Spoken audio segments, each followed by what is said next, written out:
খালেদা জিয়ার পক্ষে যাব। ধরে না তারেক রহমানের সঙ্গে বৈঠক করেছেন চরমোনাই পীর ও ইসলামী শাসনতন্ত্র আন্দোলনের আমির মুফতি রেজাউল করিম। জামাতের সাথে প্রতারণা করে বিএনপিতে যোগ দেওয়ায় চরমোনাই পীরকে ফুলের মালা পরিয়ে শুভেচ্ছা জানালেন। এই জামাত যেখানে যেখানে লাগবে ওখানে ইসলাম ধ্বংস হয়ে যাবে। জামাত লাগছে আলিয়া মাদ্রাসার মধ্যে, আলিয়া জামাত লাগছে ইত্তেহাদুল উম্মার মধ্যে, ইত্তেহাদুল উম্মা জামাত লাগছে বিএনপির মধ্যে, বিএনপি।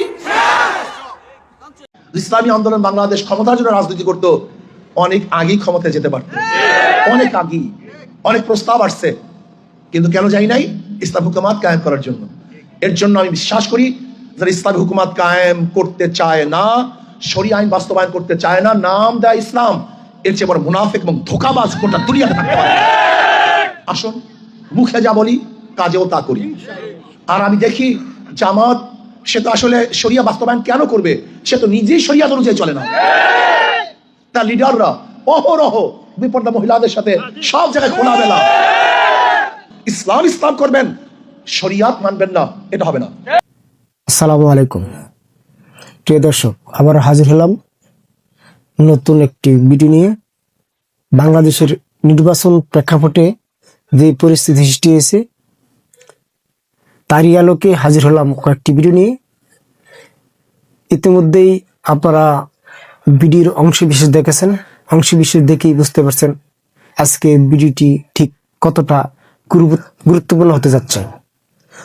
তাই বলবো দর্শক, ভিডিওটি স্কিপ না করে সম্পূর্ণ ভিডিওটি দেখলেই আপনি বুঝতে পারবেন বাংলাদেশের নির্বাচনের সর্বশেষ কি পরিস্থিতি। চলুন দর্শক, ভিডিওতে একটি লাইক দিয়ে ধারাবাহিকভাবে সম্পূর্ণ ভিডিওটি দেখে আসি। ধন্যবাদ সবাইকে। আমরা শেখ হাসিনার পক্ষে যাব না খালেদা জিয়ার পক্ষে যাব?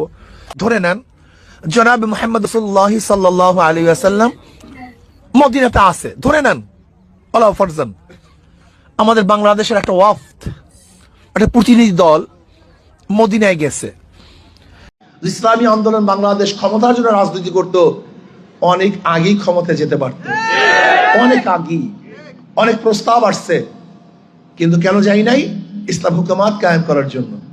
এর জন্য আমি বিশ্বাস করি যারা ইসলামী হুকুমাত কায়েম করতে চায় না, শরিয়া আইন বাস্তবায়ন করতে চায় না, নাম দেয় ইসলাম, এর চেয়ে বড় মুনাফিক এবং ধোঁকাবাজ গোটা দুনিয়াতে থাকতে পারে। আসুন, মুখে যা বলি কাজেও তা করি। আর আমি দেখি জামাত সে তো আসলে শরিয়া বাস্তবায়ন কেন করবে? সে তো নিজেই শরিয়া অনুযায়ী চলে না। তার লিডাররা অহরহ বিপর্দা মহিলাদের সাথে সব জায়গায় খোলামেলা ইসলাম ইসলাম করবেন, শরিয়াত মানবেন না, এটা হবে না। অনেকে প্রশ্ন করতে পারেন, হুজুর ইসলামী আন্দোলনের সাথে জামাত এসেছিল, এখন নাই কেন? অন বক্স পলিসির কি হলো? অন বক্স তো এখনো আছে, কিন্তু যারা ইসলামের নামে শরিয়া কায়েম করবে না, এরা ইসলামী আন্দোলনের সাথে কোনোদিন ঐক্যবদ্ধভাবে চলতে পারে না। ইসলামী হুকুমাত কায়েম করার জন্য, ইসলামী হুকুমাত কায়েম করার জন্য আমাদের চেষ্টা। আর আমি যদি বলি আমি ক্ষমতায় গেলে শরিয়া আইন বাস্তবায়ন করব না, এর চেয়ে বড় ধোঁকা দুনিয়াতে হতে পারে না, এর চেয়ে বড় ধোঁকা দুনিয়াতে হতে পারে না। আজকে এখানে যারা আসছেন কিসের জন্য আসছেন? ইসলাম কায়েম করার জন্য না, শরিয়াতকে বাস্তবায়ন করার জন্য না। আমাকে ভোট দিবেন ইসলামের জন্য, ত্যাগ করবেন ইসলামের জন্য, আপনার রক্ত দেবেন ইসলামের জন্য, আপনার সাধনা করবেন ইসলামের জন্য। অথচ আপনি বলবেন ইসলাম কায়েম করবেন না, শরিয়াত বাস্তবায়ন করবেন না। আমার চেয়ে বড় ধোঁকাবাজ দুনিয়াতে হতে পারে না। ইসলামী আন্দোলন বাংলাদেশ ক্ষমতার জন্য রাজনীতি করে না, আল্লাহর জমিন আল্লাহর হুকুমতকে কায়েম করার জন্য রাজনীতি করে। ইসলামী আন্দোলন বাংলাদেশ ক্ষমতার জন্য রাজনীতি করত, অনেক আগেই ক্ষমতায় যেতে পারত, অনেক আগেই। অনেক প্রস্তাব আসছে, কিন্তু কেন যাই নাই? ইসলাম হুকুমাত কায়েম করার জন্য।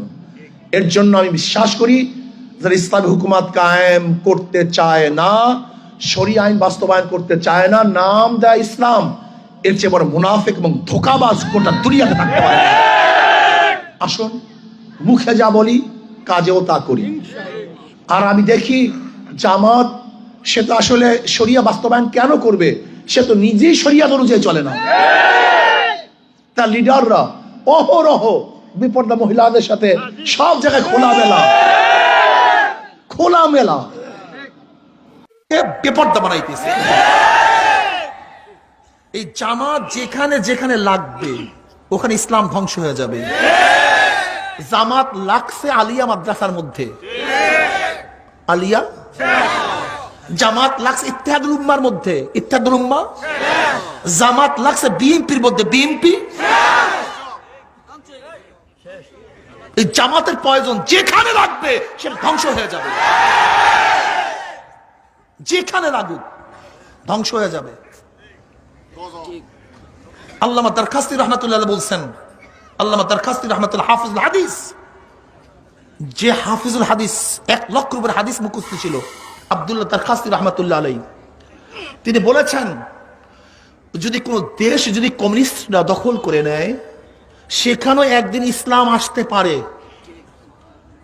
কিন্তু আল্লাহ না করুক কোন দেশ যদি জামাত দখল করে ফেলে কিয়ামতের আগ পর্যন্ত আর কোনদিন সেখানে ইসলাম আসবে না।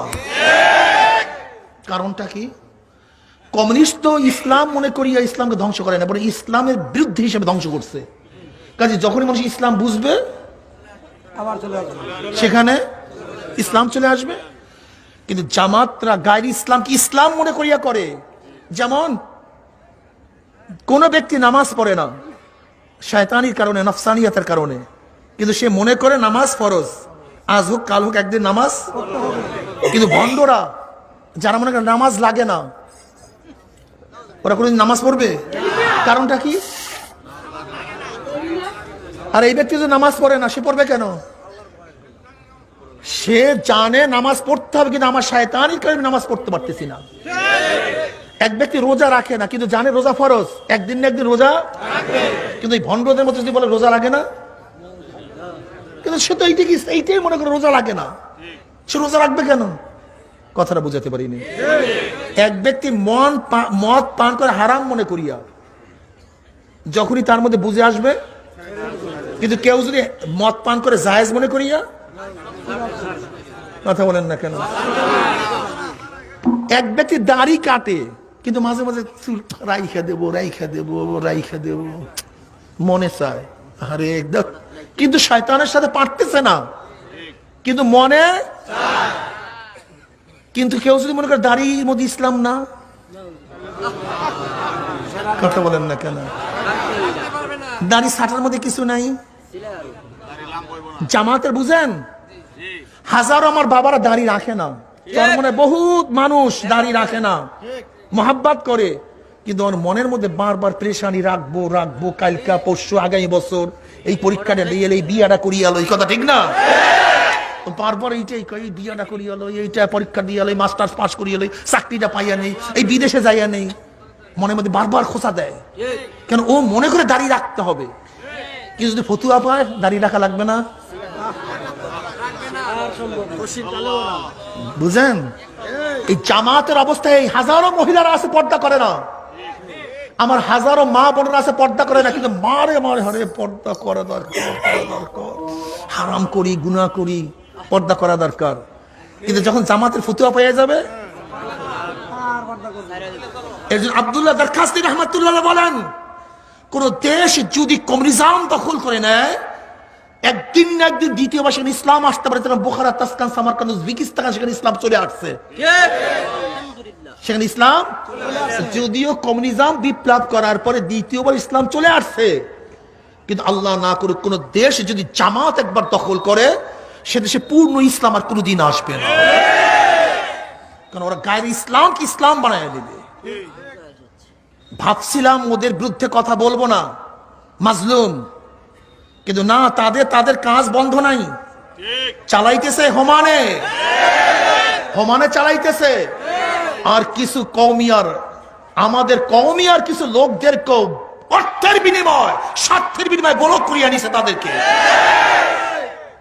কৌশলে, খুব কৌশল। একই জামাতের সুরে তারাও কথা বলা শুরু করছে, ঐক্য করে জামাতের সাথে ঐক্য করে। ক্লিয়ার কাট কথাবার্তা ক্লিয়ার। যতক্ষণ পর্যন্ত আমাদের আকাবেররা, আমাদের মুরব্বীরা জামাতের ব্যাপারে যেই কথা বলছে, যে আকীদা তারা পোষণ করে, যেই দোষগুলি তারা ধরছে, ওর থেকে প্রত্যাবর্তন করার আগে গোটা দুনিয়ার সবাই জামাতের সাথে ঐক্য করলেও চরমনীওয়ালা তাদের সাথে ঐক্য করবে না। ক্লিয়ার কাট কথা। এতে গুলি দেন, ফাঁসিতে ঝুলান, যা ইচ্ছা তাই করেন, মোর্শেদ বলেন, কাফের বলেন, বেঈমান বলেন, দালাল বলেন, আর যাই বলেন, যতক্ষণ পর্যন্ত আমাদের আকাবেররা জামাতের ব্যাপারে, আকীদার ব্যাপারে, আমলের ব্যাপারে যেই কথা বলছে, ওই রোজাত না করা পর্যন্ত আহলে হক কোনোদিন তাদের সাথে ঐক্য করবে না। একটা ক্লিয়ার কাট কথা থো, আর সব কথা বাদ। আর আমি যুবক বন্ধু থেকে বলবো, আমার বাবারা, জোয়ারে গাও ভাসাইও না, বুঝিয়া শুনিয়া সামনে চলা। দেখো তাদের অবস্থাটা কি, মাকজুব আলাই, যেখানে লাগবে, যার সাথে লাগবে। আপনি দেখেন যার সাথে লাগছে, যার সাথে লাগবে, যেই গমের সাথে লাগবে, যেই দলের সাথে লাগবে, যেই অঞ্চলের সাথে লাগবে, সব ধ্বংস হয়ে যাবে।